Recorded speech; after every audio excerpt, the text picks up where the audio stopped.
5'8" guard ng Raptors, viral ngayon.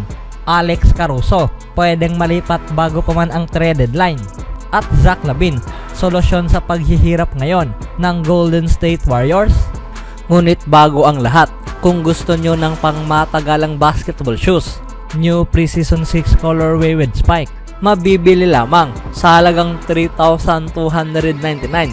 I-click lamang ang link sa comment section or bisitahin lamang ang tiffin.com for more high quality shoes. Ang Toronto Raptors ay hindi nabaguhan sa undersized play guard mga kaibigan, mula sa legends na tulad na lamang nina Fred VanVleet, Kyle Lowry at Damon Stoudemire patungo sa most prolific shorty of all time na si Muggsy Bogues.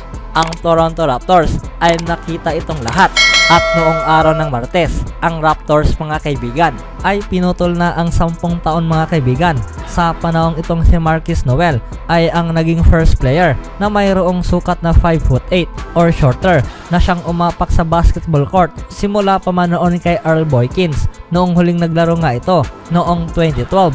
Ang undrafted rookie ay pumasok sa late blowout loss laban sa Milwaukee Bucks at ang kanyang sukat ay nag-stand out, ngunit hindi siya naging out of place dahil siya ay gumawa agad ng steals mga kaibigan mula kay Lendell Wigginton at ginawa ang behind the back pass patungo kay Jalen McDaniels sa isang transition para sa isang easy dunk. Siya ay sinundan agad ito ng another transition assist at nahanap itong si Garrett Temple para sa isang 3-pointer at magkakaroon pa sana ng another one kung sakaling hindi nagbintis itong si McDaniels. Naayon pa nga sa Raptors coach na si Darko Rajakovic, sinabi nga niyang itong si Markieff ay nakagawa ng outstanding job. Mula sa araw na kinuha nga nila ito, siyang araw ay inilagay ang labis mga kaibigan, maging ang labis na trabaho. Siya ay naging very professional player at siyang araw ay handang kunin ang mga pagsubok. Siya ay pinanood ang napakaraming film. Dagdag pa ng coach, siya ay umaasa na siya ay makakapagdala ng intensity mula sa defensive end. Siyang araw ay napakahusay na ball handler at nakikita nga raw nito ang buong court na para sa kanya makakapagdala nga raw ito ng iilang interesadong bagay sa loob ng court. Sa kabilang banda naman, ang Chicago Bulls ay ganap na nga ngayong isa sa pinakatinatalakay na kupunan mula sa NBA trade rumors at ang 2023 to 24 season ay gayon pa rin maaga pang nakapagsimula. Ang Chicago Bulls ay nag-underperforming at ang kanilang intrigang roster ay inireport nga ngayon na nakapag-draw ng trade interest. Ang players na tulad na lamang nila Zach LaVine at Alex Caruso ay kabilang nga ngayon sa na-mention mula sa mga trade rumors. Ang kasalukuyang drama ay na-involve itong si LaVine mga kaibigan mula sa karamihang tao sa paligid ng NBA world at naniniwala ay gagawin itong available sa potential trade. Bagaman itong si Alex Caruso ay inaasahan nga ngayon bilang naging another popular trade candidate. At ayon sa panibagong report mula sa NBA insider na si Mark Stein, dito yung nagsuggest na ang Chicago Bulls mga kaibigan ay ikinonsider pa rin na pananatilihin ito hanggang sa 2023 to 24 campaign. Ngunit ayon kay Stein, nagkaroon rin ng indikasyon mga kaibigan na malilipat ang two-way bull na ito. Bagaman itong si Alex Caruso ay inaasahan nga ngayon bilang naging another popular trade candidate na siyang tiyak na nakapag-generate ng napakaraming interes sa paligid ng liga. Itong si Alex Caruso ay magiging available sa pagitan ngayon at patungong February 8 trade deadline. Itong si Caruso ay nasa kanyang pangatlong season na mga kaibigan mula sa kanyang 4-year contract na kanyang pinirmahan sa franchise na nagkakahalaga ng $37 million deal. Ang kontrata nitong ni Alex Caruso ay interesting.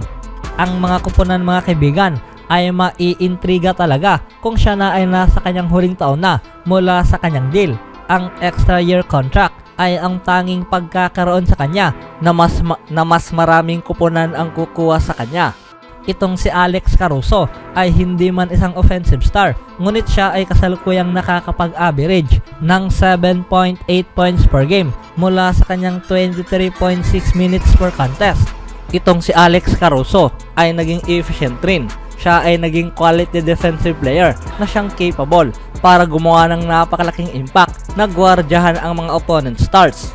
ang defensive hungry teams na tulad ng lamang ng Lakers at Golden State Warriors ay natitiyak na mapapabilang na itatanong ang patungkol sa lagay nitong ni Alex Caruso sa panahong trade deadline. Ang kanyang abilidad para limitahan ang mga scorers ay ang isang key attribute na hindi na kailangang itanong pa. Pareho rin dito kay Zach LaVine at sa iba pang potential trade candidate. Speaking of Zach LaVine, mula sa 6-6 win-loss record sa kanilang unang 12 games mga kaibigan, ang Golden State Warriors ay hindi gaanong naging maganda ang panimula para sa kanilang 2023 to 24 season. Ang good news, itong si Stephen Curry ay tila tanaw na siya ay nasa kanyang MVP form pa rin at nakakapag-average ng 30.7 points, 4.6 rebounds at 3.9 assists per game mula sa kanyang 48.8% shooting sa seasong ito. Sa kasamaang palad, wala nang sinuman sa kupunan ang nakakatulong dito sa kanya. Kabilang na nga rin dito ang 5-time All-Star na si Klay Thompson. At habang ang Dubs ay hindi man gumawa ng involvement mga kaibigan patungkol sa trade rumor sa seasong ito dito kay Zach LaVine, ang kanilang paghihirap sa ngayon ay ang magiging susi para sa daan patungo sa team mga kaibigan na gagawa ng aksyon. At ayon sa isang analyst, ang isang trade na makabuluhan para sa Warriors ay ang straight up swap sa pagitan nitong ni Zach LaVine at Klay Thompson dahil ang dalawa ay gagawa ng parehong salary mga kaibigan na aabot sa $40+ million per year. Ang tanging magkaiba lamang para kay Klay, siya ay nag-decline dahil ang 33-year-old veteran ay nagmula pa sa multiple injuries. Kung ipagpapaliban ang history, ang pinakamahusay na daan para sa Warriors nang sa gayon ma-maximize nga nila ang tsansa kasama itong si Stephen Curry ay ang i-trade itong si Thompson para sa isang manlalaro na siyang naging more consistent at nakakapag-produce ng maayos mula sa opensa. Ang i-trade itong si Thompson ay hindi pa rin magiging madaling trabaho para sa franchise na siyang nag-invest ng labis dito sa kanya mula sa kanyang buong karir. Matapos nga nilang ma-achieve ang napakaraming success ng magkasama, ang Warriors ay laging mayroon pa ring pag-alinlangan at kailangan pa ring maniwala dito kay Klay kung sakaling ang pressure ay tumataas na, maging ang nabuong relasyon kasama sa franchise at sa syudad mga kaibigan ay ang pagkakaroon nga dito na siya ay naging untouchable nitong mga nakaraang taon sa trade talks. Itong si LaVine at Stephen Curry ay magiging dangerous backcourt. Kahit nasa edad na 35 years old, itong si Stephen Curry ay gayon pa rin, isa pa rin sa best player sa liga at ang kanyang presensya ay ang halos nagbubuhat pa rin at napapanatiling buhay ang Warriors simula nang naipanalo nga nila ang titulo noong 2022. Ngunit kung sakaling pag-uusapan muli sa season ito, gayon pa man, itong si Curry mga kaibigan ay hindi na gaanong nakatanggap ng tulong sa roster sa pagitan nitong ni Klay, Draymond at Wiggins. Walang sinuman sa kanila ang nakakapag-produce ng 20 points sa season ito. At ito nga ang nag-iwan dito kay Stephen Curry mula sa kanyang sariling pamamaraan kasama itong si Dario Saric na siyang naging team second best player so far. Itong si Zach LaVine ay ang magiging solusyon sa team mga kaibigan na kanilang hinahanap ngayon. Habang siya man ay isang dimensional player, ang kanyang offensive talent ay ang sa wakas magbibigay sa Warriors ng more reliable scoring threat sa perimeter. Bilang isang 3-level scorer na siyang kayang gumawa ng play sa ibabaw ng rim, ang athleticism nitong ni Zach LaVine ay magiging maayos na pairing mula kay Stephen Curry na siyang mayroong long distance shooting na siyang makapagbukas ng open spot mula sa bawat isa sa floor. Anong masasabi niyo mga kaibigan sa possible trade na ito?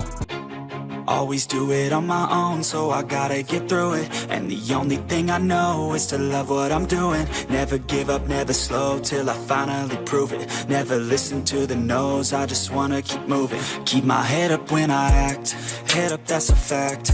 Never looking back, I'ma keep myself on track.